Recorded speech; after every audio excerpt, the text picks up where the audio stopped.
নমস্কার, আপনাদের সকলকে স্বাগত জানাই চ্যানেল রূপা মুখার্জিতে। অনেকেই জানতে চাইছেন কারা টেট দিতে বাধ্য হবেন আর কারা টেট ছাড়াই চাকরিতে থাকতে পারবেন। আজকের ভিডিওতে সেই বিষয়টাই বিস্তারিতভাবে আলোচনা করব। সুপ্রিম কোর্টের যে পর্যবেক্ষণ সামনে এসেছে সেখানে বলা হয়েছে 2006 সালের নোটিফিকেশন 14 অনুযায়ী যারা প্রাইমারি সেকশনে যোগদান করেছেন তাদের ক্ষেত্রে কিছু গুরুত্বপূর্ণ বিষয় প্রযোজ্য, আবার সেকেন্ডারি ও হায়ার সেকেন্ডারি ক্ষেত্রেও আলাদা নিয়ম রয়েছে।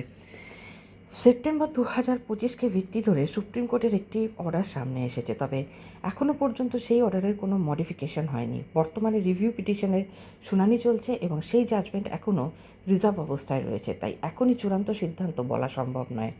এখন মূল বিষয় হলো সেপ্টেম্বর 2025 তারিখ ধরে দেখতে হবে কোনো শিক্ষকের চাকরির মেয়াদ 5 বছরের বেশি হয়েছে কি না। যদি 5 বছরের কম হয় তাহলে টেট বাধ্যতামূলক হতে পারে, কিন্তু যদি 5 বছরের বেশি চাকরি হয়ে যায় এবং শিক্ষক টেট কোয়ালিফাই না করে থাকেন তাহলে বর্তমান অবস্থায় সুপ্রিম কোর্টের পর্যবেক্ষণ অনুযায়ী টেট দিতে হতে পারে। এনসিটির গাইডলাইন অনুযায়ী প্রথম শ্রেণী থেকে অষ্টম শ্রেণী পর্যন্ত পাঠদানকারী শিক্ষকদের জন্য টেট বাধ্যতামূলক বলা হয়েছে। এখানেই পশ্চিমবঙ্গের একটি জটিল পরিস্থিতির সৃষ্টি হয়েছে, কারণ নর্মাল সেকশনের শিক্ষকদের নিয়ে কলকাতা হাইকোর্ট আগে পর্যবেক্ষণ দিয়েছিল যে তাদের সরাসরি প্রাইমারি সেকশনে দেখানো যাবে না। তবে হাইকোর্ট কোথাও বলেনি যে নর্মাল সেকশনের শিক্ষকরা সেকেন্ডারি বা হায়ার সেকেন্ডারিতে দেখানো যাবে না। আদালত শুধু বলেছে তাদের প্রাইমারি সেকশনে ডাউন করা যাবে না, ফলে এই বিষয়ে এখনও অনেক অস্পষ্টতা রয়েছে। নর্মাল সেকশনে বিভিন্ন ধরনের শিক্ষক রয়েছেন, গ্র্যাজুয়েট শিক্ষক, অনার্স পিজি শিক্ষক সহ অনেকেই। তাই রাজ্য সরকার বা শিক্ষা দপ্তর যদি ভবিষ্যতে কোনো স্পষ্ট বিজ্ঞপ্তি দেয় যে নর্মাল সেকশনের শিক্ষকদের টেটের আওতায় আনা হবে না, তাহলে পরিস্থিতি বদলাতে পারে, কিন্তু এখনও পর্যন্ত কোনো স্পষ্ট সরকারি নির্দেশ আসেনি। এনসিটিই গাইডলাইন অনুযায়ী প্রথম থেকে অষ্টম শ্রেণী পর্যন্ত যারা পড়ান তাদের জন্য টেট প্রযোজ্য, তাই বর্তমান স্কুলে কোনো শিক্ষক কোন ক্লাসে পড়াচ্ছেন সেটাও গুরুত্বপূর্ণ হয়ে দাঁড়াচ্ছে।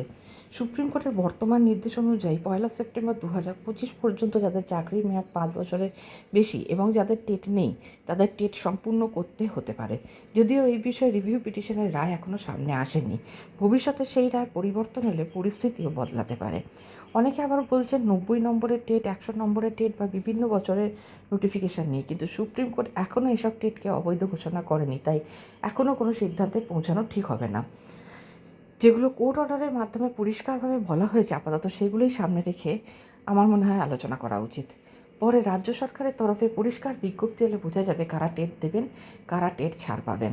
বর্তমানে সবচেয়ে গুরুত্বপূর্ণ বিষয় হলো 1 সেপ্টেম্বর 2025 পর্যন্ত 5 বছরের বেশি চাকরি হয়েছে কি না, এবং 2 নম্বর গুরুত্বপূর্ণ বিষয় হলো সংশ্লিষ্ট শিক্ষক টেট কোয়ালিফাই করেছেন কি না। এই দুই বিষয়ই এখন সবচেয়ে বেশি গুরুত্ব পাচ্ছে, তাই রিভিউ পিটিশনের ফাইনাল জাজমেন্ট সামনে না আসা পর্যন্ত আতঙ্কিত হওয়ার কোনো কারণ নেই। ফাইনাল জাজমেন্ট এলে এবং যদি কোনো মডিফিকেশন হয় তাহলে সেই বিষয় অবশ্যই আপনাদের জানানো হবে।